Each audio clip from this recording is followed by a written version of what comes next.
Dear student, তোমরা দেখছো বেতারের সাফল্য একাডেমি অনলাইন ক্লাস। আজকে আমরা দশম শ্রেণী বা ক্লাস 10-এর বা ক্লাস মাধ্যমিকের ইতিহাসের কিছু গুরুত্বপূর্ণ টপিক বা গুরুত্বপূর্ণ প্রশ্ন নিয়ে আলোচনা করব, যে প্রশ্নটি আসন্ন 2027 সালের ফাইনাল এবং টেস্ট পরীক্ষার জন্য আসার সম্ভাবনা রয়েছে, বা টেস্ট পরীক্ষার জন্য মোস্ট ইম্পর্টেন্ট সেই গুরুত্বপূর্ণ টপিক, সেই গুরুত্বপূর্ণ প্রশ্নগুলি আজকে আমরা সবিস্তারে আলোচনা করব এই ভিডিওতে। তোমরা প্রত্যেকেই আজকের ভিডিওটি সম্পূর্ণ দেখার অনুরোধ রইল। তোমরা প্রত্যেকেই এই চ্যানেলটি ফলো করো, এই পেজটিকে ফলো করো, এই চ্যানেলটি সাবস্ক্রাইব করে পাশে থাকা বেল আইকনটি প্রেস করে রেখো পরের নোটিফিকেশনটি পাওয়ার জন্য। তাড়াতাড়ি তোমরা চ্যানেলটিকে সাবস্ক্রাইব করো, তাড়াতাড়ি করো চ্যানেলটি সাবস্ক্রাইব। চলো এবার আমরা শুরু করছি, আমাদের মূল টপিক আসছে। দেখো আজ আমাদের মূল টপিক হচ্ছে, দেখো কি বলছে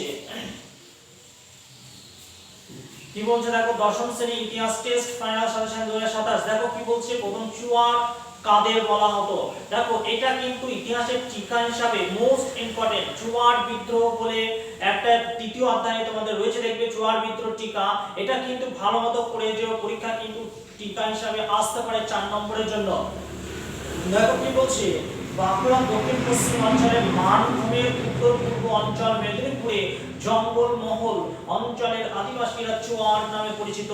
এরপর বলছে দেখো পরে প্রশ্ন দেখো বলছে দীপু কারা। দীপু কি বলছে দেখো, বহিরাগত সাঁওতাল উপজাতির মানুষের কাছে দীপু নামে পরিচিত। এরপর বলছে কেনারাম ও বেচারাম কি। এই কেনারাম বেচারাম এটা খুব ভালো করে পড়বে, এটা 2 নম্বরের জন্য খুব আসে এবং 4এও কিন্তু টিকা হিসাবে দিয়ে দেয়। দেখো কি বলছে, কেনারাম এবং বেচারাম হলো 2 রকমের বাটখারা। কেনারাম বাটখারা ইংরেজরা ব্যবহার করত বেশি ওজনের জিনিসপত্র কেনার জন্য, এবং অপরদিকে বাটখারা ইংরেজরা ব্যবহার করত বেশি ওজনের জিনিসপত্র বিক্রি করার জন্য।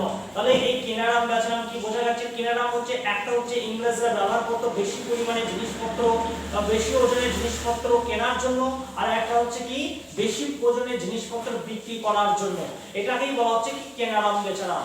মনে থাকবে তোমরা প্রত্যেকেই এই ধরনের টপিকগুলো তৈরি করে রেখো, এই ধরনের প্রশ্ন তোমরা তৈরি করে রেখো, এই ধরনের টপিকগুলো পরীক্ষা থেকে আসার সম্ভাবনা রয়েছে, পরীক্ষায় এখান থেকে প্রশ্ন করার সম্ভাবনা রয়েছে।